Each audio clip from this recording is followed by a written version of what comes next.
Bonsoir, heureux de vous retrouver. Là, on peut résumer en disant juste il parle des livres, mais il a un CV un peu plus grand que ça, hein, qui parle des livres.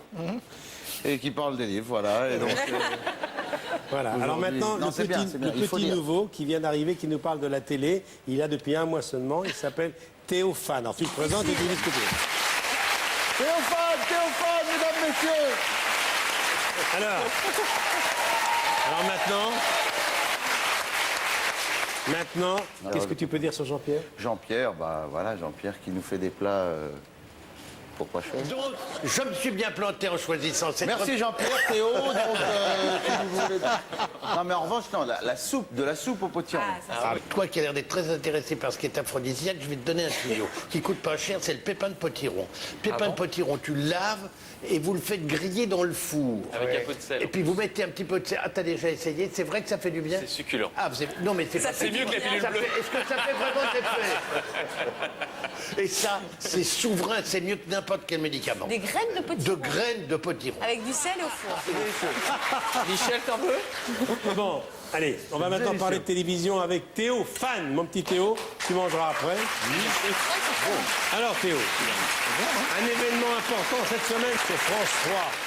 Oui, j'aimerais attirer votre attention sur une série événementielle qui a lieu sur France 3. Et vous connaissez peut-être déjà, parce que vous l'avez vu en juin dernier, et vous étiez près de 5 millions de téléspectateurs à regarder cette série baptisée Le Village français. C'est tout simplement l'histoire d'un village français sous l'occupation allemande. Et je voudrais vous raconter une anecdote pour vous expliquer pourquoi c'est une série qu'il faut regarder. J'avais un professeur d'histoire qui nous disait si vous avez envie d'appréhender la Seconde Guerre mondiale, demandez autour de vous aux anciens et profitez de vos grands-parents, s'ils sont encore là, et bien posez-leur des questions. Et moi, j'ai discuté avec ma grand-mère, Geneviève, du nord de la France, et elle m'a expliqué les petites histoires dans la grande histoire. Et en regardant Le Village français, eh bien, j'ai retrouvé l'atmosphère que ma grand-mère m'avait dépeinte. Alors, ma grand-mère m'a expliqué que les gens ne savaient pas comment agir, pris dans la tourmente qui les dépassait. Ils avaient envie simplement de continuer à vivre, ils voulaient nourrir leur famille, et puis, ils voulaient être ni des héros, ni des collabos, parce que rien n'était blanc ou noir, tout était gris. Et finalement, eh bien, on retrouve ces zones d'ombre dans ce téléfilm. C'est pour ça qu'on a ce côté très réaliste, très authentique dans cette série. Et les personnages présentent aussi bien des richesses que des failles, des faiblesses. Alors pour en parler, je vous propose d'accueillir 2 comédiens de cette série. Ils s'appellent Emmanuel Bach et Thierry Godard.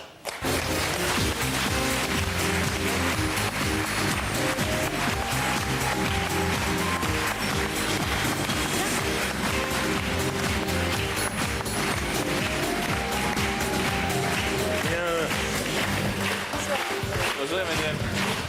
Bonjour Emmanuel et Thierry Godard, bonjour. C'est le chien d'Emmanuel. Merci d'être là. Ah, comment il s'appelle ton chien, Emmanuel? Tacha.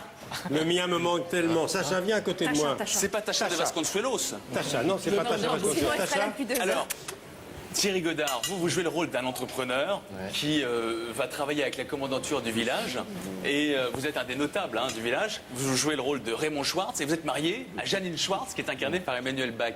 Alors Emmanuel, vous, c'est plutôt un rôle d'une bourgeoise de province, pétainiste et alcoolique, il faut le dire. Alors, Ça fait beaucoup, hein. À part ça, ça va? moi je vous propose qu'on regarde un extrait du 2e épisode qu'on verra mardi soir, donc après-demain. Et qui est une scène où Raymond Schwartz découvre sur le mur de la façade de la Syrie une inscription antisémite.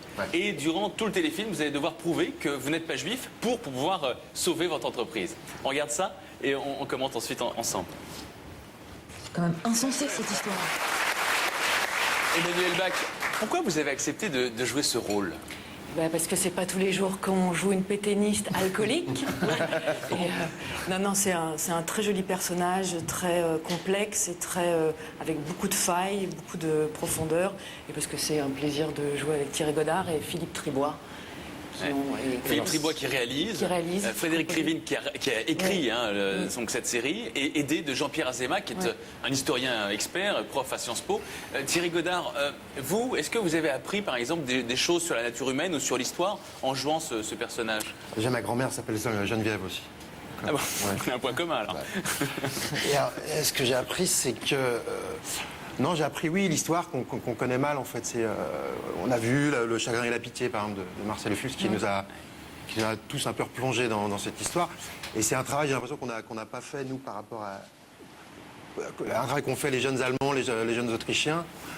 Et nous, ce travail, on ne l'a pas fait, j'ai l'impression. Donc là, on le fait, et on le fait, et c'est bien joué, c'est bien écrit, c'est bien servi, et voilà, c'est un vrai plaisir qu'on fait. Selon vous, Emmanuel et Thierry, pourquoi faut-il regarder ce téléfilm mardi soir?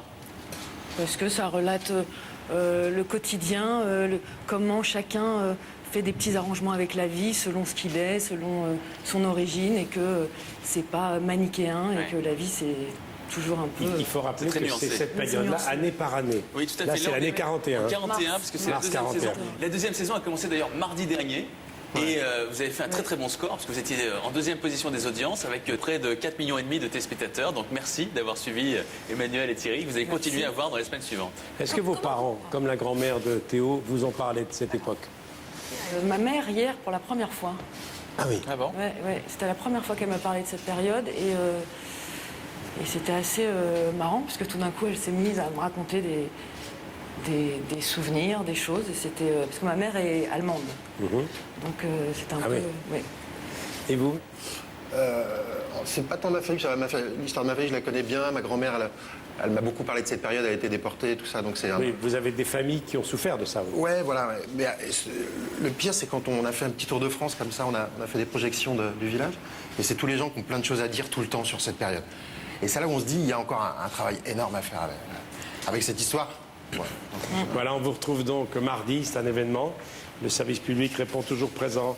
Les épisodes 3 et 4, mardi prochain, sur France 3, un village français. Si tête affiche, on reconnaît Robin Renucci, donc Thierry Godard, Emmanuel Bach, Audrey Fleurot, Marie Crémer, Armel Dodge, entre autres.